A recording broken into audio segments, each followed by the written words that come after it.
For the first time in history, people and machinery are working together, realizing a dream. A uniting force that knows no geographical boundaries without regard to race, creed, or color. A new era where communication truly brings people together. This is the dawn of the net. Want to know how it works? Click here to begin your journey into the net. Now, exactly what happened when you clicked on that link? You started a flow of information. This information travels down into your own personal mailroom, where Mr. IP packages it, labels it, and sends it on its way. Each packet is limited in its size. The mailroom must decide how to divide the information and how to package it. Now, the package needs a label containing important information, such as sender's address, receiver's address, and the type of packet it is.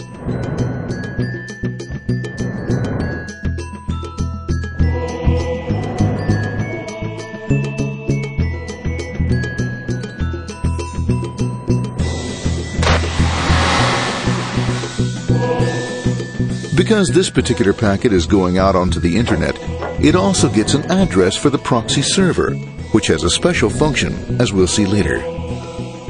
The packet is now launched onto your local area network, or LAN. This network is used to connect all the local computers, routers, printers, etc. for information exchange within the physical walls of the building. The LAN is a pretty uncontrolled place, and unfortunately, accidents can happen.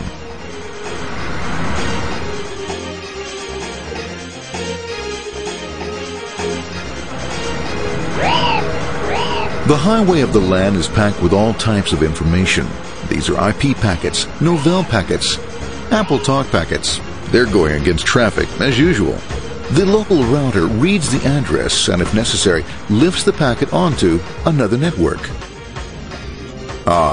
The router, a symbol of control in a seemingly disorganized world. Whoops, sorry about that. Let's go with this one here, this one here. This one's here, this one goes here. I don't like this one. Let's go with this one. Let's go here. This left. Let's go with this one here. Another channel here. Let's put that one here. Another one there. Let's put that one here. There he is, systematic, uncaring, methodical, conservative, and sometimes not quite up to speed. Sorry. But at least he is exact, for the most part. That one was there, that one was there, that one was there, and this one was there. Well, another one was there, that was there. He's one, one, two, there, that was there, he was there, one was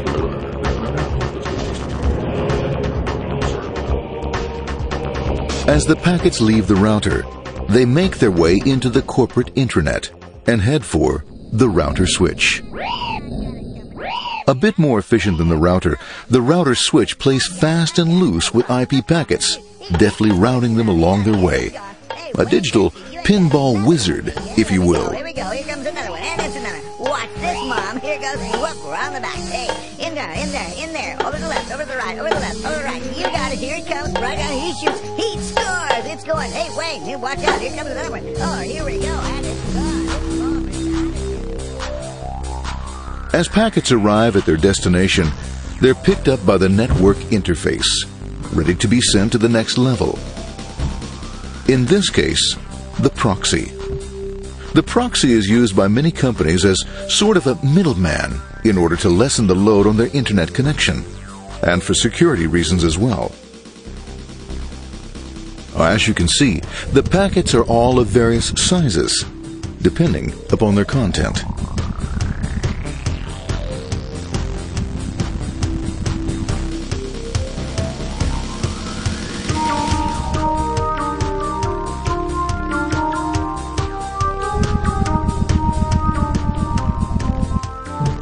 The proxy opens the packet and looks for the web address, or URL. Depending upon whether the address is acceptable, the packet is sent on to the internet.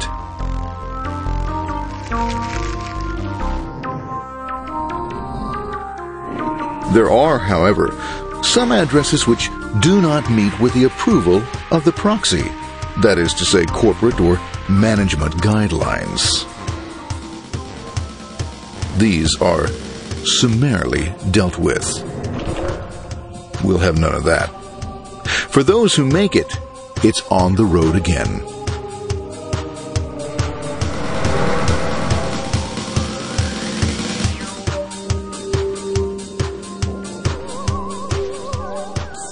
Next up, the firewall. The corporate firewall serves two purposes. It prevents some rather nasty things from the internet from coming into the intranet, and it can also prevent sensitive corporate information from being sent out onto the internet. Once through the firewall, a router picks up the packet and places it onto a much narrower road, or bandwidth, as we say.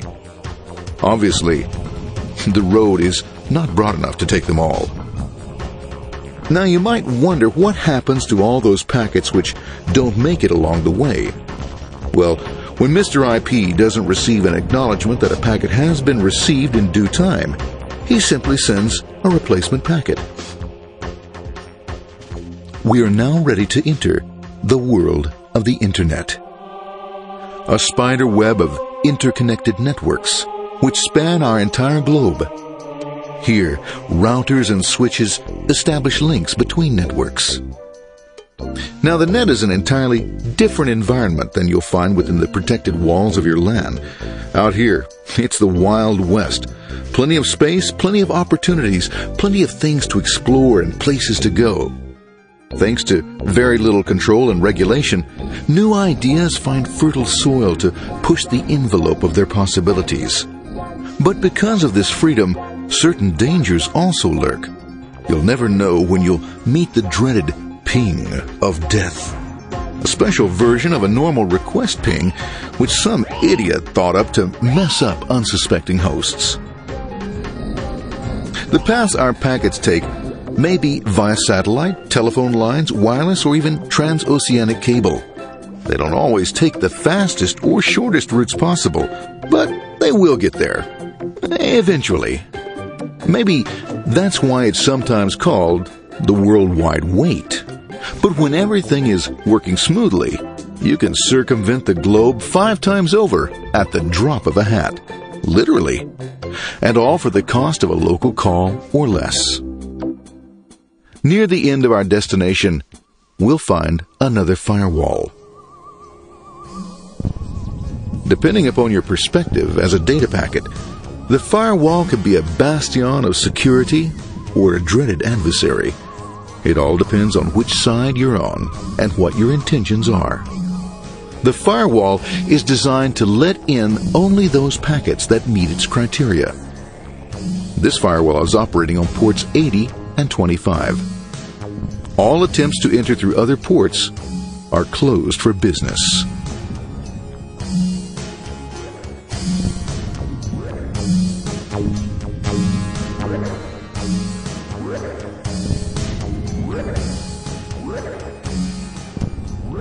Port 25 is used for mail packets, while Port 80 is the entrance for packets from the Internet to the web server. Inside the firewall, packets are screened more thoroughly.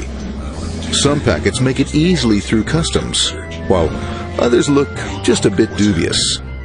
Now, the firewall officer is not easily fooled, such as when this ping of death packet tries to disguise itself as a normal ping packet. It's okay, go on. It's okay. No problem. Have a nice day. Be out of here. Bye. For those packets lucky enough to make it this far, the journey is almost over. It's just a line up on the interface to be taken up into the web server. Nowadays, a web server can run on many things, from a mainframe to a webcam to the computer on your desk, or why not your refrigerator? With a proper setup, you can find out if you have the makings for chicken cacciatore or if you have to go shopping. Remember, this is the dawn of the net. Almost anything's possible. One by one, the packets are received, opened, and unpacked. The information they contain, that is, your request for information, is sent on to the web server application.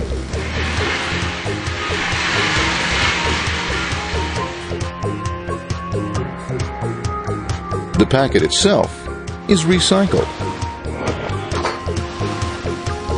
ready to be used again, and filled with your requested information.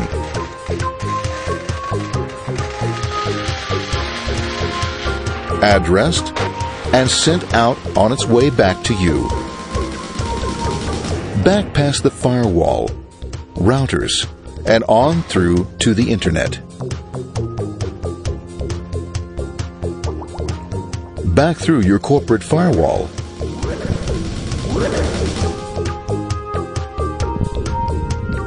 And onto your interface. Ready to supply your web browser with the information you requested. That is, this film.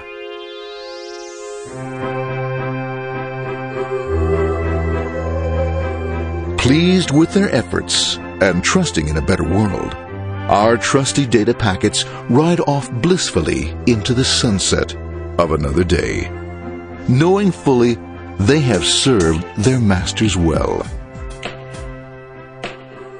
Now, isn't that a happy ending?